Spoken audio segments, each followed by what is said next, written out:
Hello and welcome to yet another fun and educational video brought to you by AMBD Corp. In this follow-up video to our original video, we will be going through the GUI one more time. So here we go. I'm going to run it first. It's going to restate what we already know.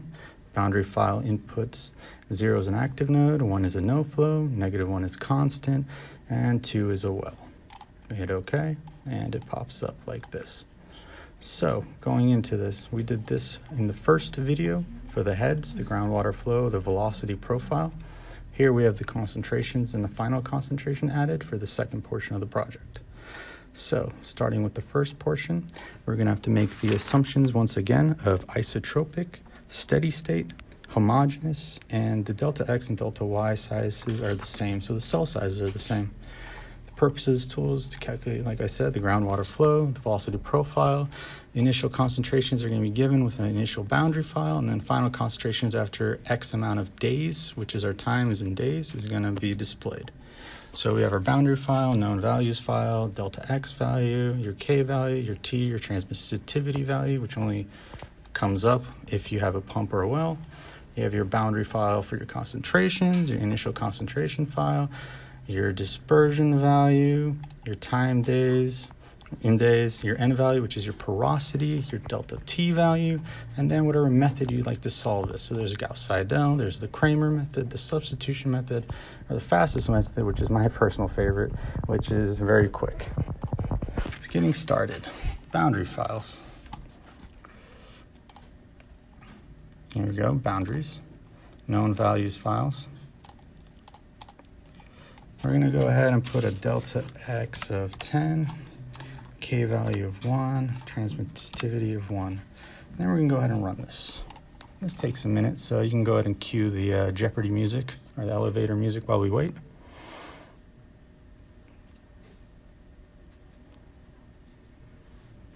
And we're waiting. Almost there. The reason it took so long is because this current sample we're doing the test on is a 32 by 40 matrix, so it's pretty large and it takes a while to do it. So as you can see, we got our groundwater flow, velocity profile. You can zoom in, you can zoom out. And then now we're going to come over here to the concentration boundary files, which is for this new project. And this is where it gets more fun. So we're going to go ahead and do an ADE, which is called the advection dispersion equation. It's a type of implicit finite difference. And this is the list of different numerical methods that we can use to calculate it. The boundary file we're going to go ahead and input in. And then the initial concentrations. So then for the D value, we're going to go ahead and put like 1, time in days. Let's just say 365 days, which is a year. N value, porosity, which is say 0.2, and a delta T value of 10. And we're going to go ahead and run this the fastest method. Now remember that the same assumptions are made for this as well, and that 0 is an active node here, 2 is a constant, 3 is no flow, and 4 is infinite boundary. Once again, there's no little display box like the other ones, so I'll repeat that. 0 is active, 2 is constant, 3 is no flow, and 4 is infinite boundary. Now, we go ahead and run, and it will display a video.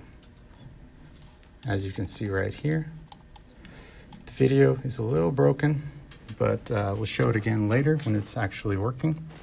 So you can come into here and you see your final concentrations. You can rotate and everything, all that good stuff. You can go ahead and save your values. So we're going to save all these values to my test folder. All right, select folder, call H1, X1, Y1, and then final concentrations, C1. And you go ahead and OK. Now, we will go ahead and check those values. C1, H1, X1, all these in here.